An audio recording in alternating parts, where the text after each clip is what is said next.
Hello, my name is Catherine Hawes, and I'm the author of I Did Not Choose This Adventure. And lately, a few people have reached out telling me that they have never written a book before, but they would like to.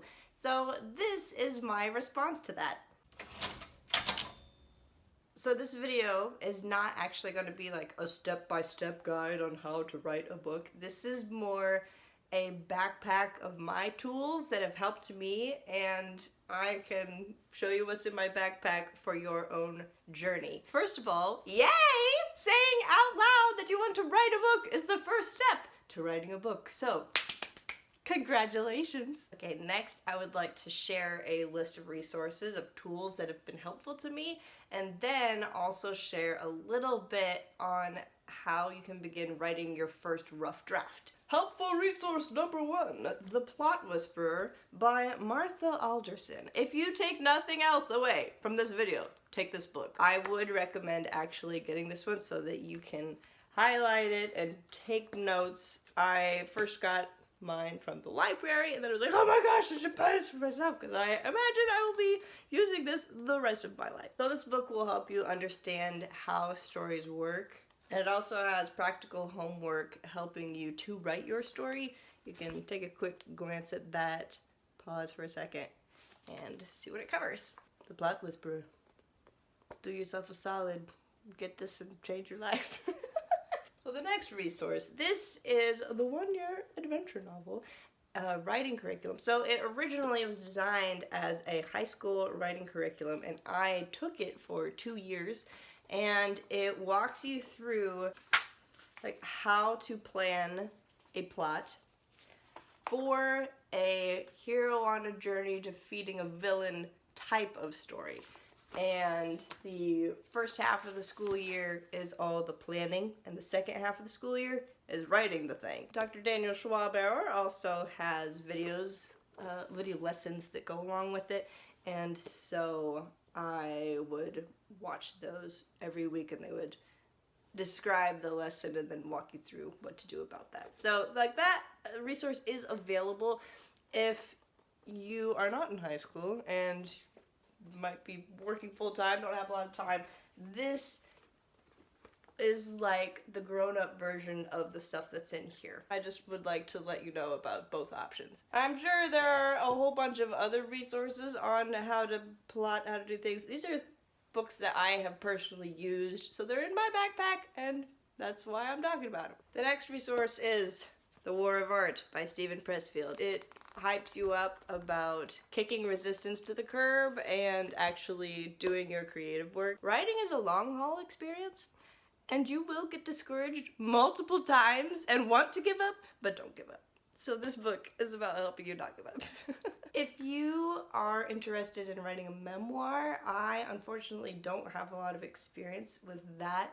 So I would suggest looking into Hope Writers, or by Googling and finding out what resources are available if you would like to write your memoir. And then lastly here, writing picture books is for when you want to write picture books. I have found this invaluable. I'm working on a series of children's picture books with my family right now, and this has been super helpful.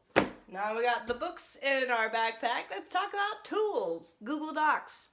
Free, fantastic tool that you can use online. I'm thinking about making a video of how to organize a Google Doc so that it can have your brainstorming and your draft and different scenes and stuff. If that's interesting to you, let me know. What I actually use every day is Scrivener. Scrivener is an app that you buy and download, and it stays on your computer, and you don't need Wi-Fi for it. I did have to get an upgraded version when I updated my laptop, but all of my old files from like 2016, they still transferred over just fine into my new Scrivener. I love Scrivener for many reasons, but mostly because you can have one big file for a whole project, and then within it you can have folders and documents and scenes and pictures, and there's even a focus mode that you can use. They have templates for fiction, blogging, poetry, screenwriting. It's just super cool.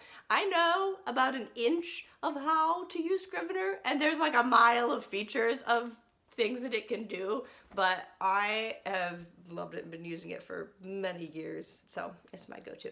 And then, of course, there's the old tried and true typewriter and notebook and pen and pencils. This is my favorite mechanical pencil because of the big grip that it has. This is a clear point. I used these constantly in high school and college. I don't use it so much now because I prefer pens and striking through instead of erasing. So my go-to favorite pen right now is the Pilot G2 7mm. And then second favorite, Papermate Flare Medium. My black one ran out, so I need to get a new one.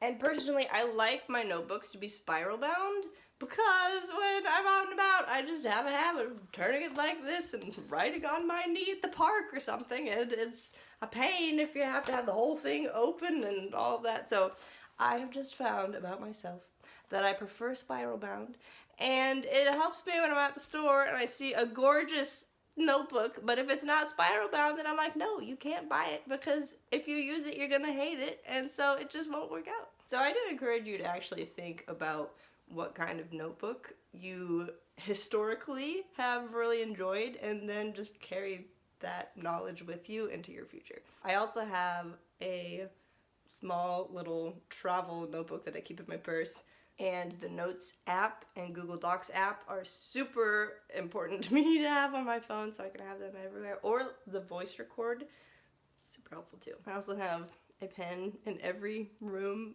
of the house so that when inspiration strikes and you need a pen, it's just like a few steps away, you know? Okay, so shifting into the practicality of how do you begin writing a first rough draft? You can begin doing these things right now. Today! You do not have to wait and get a bunch of pile of books to do this thing. No! If you have writing utensils, you can do this today! Even before you think you are ready. If you are here and you have writing utensils, you can do this. You can do it! First of all, I want you to know you do not have to begin with the opening line of your story. Phew! Oh, the pressure's off! Thank goodness!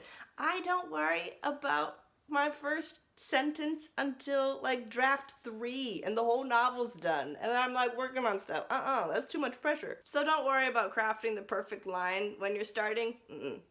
Don't worry about it. Begin by jotting down the things that you do know. Create a section in your writing file of choice for brainstorming. Dumping out all the stuff that you got in your brain, plot ideas, scene ideas, character names, all that stuff, just plop it all out into the brainstorming area. Get it down. If you think you don't have any story ideas, brainstorm the names of books and movies that you do like, what you've wondered about recently, questions that you've been asking, funny characters you wonder what they'd say, anything. Put it down. So you can keep adding to this brainstorming part of the file throughout your writing process.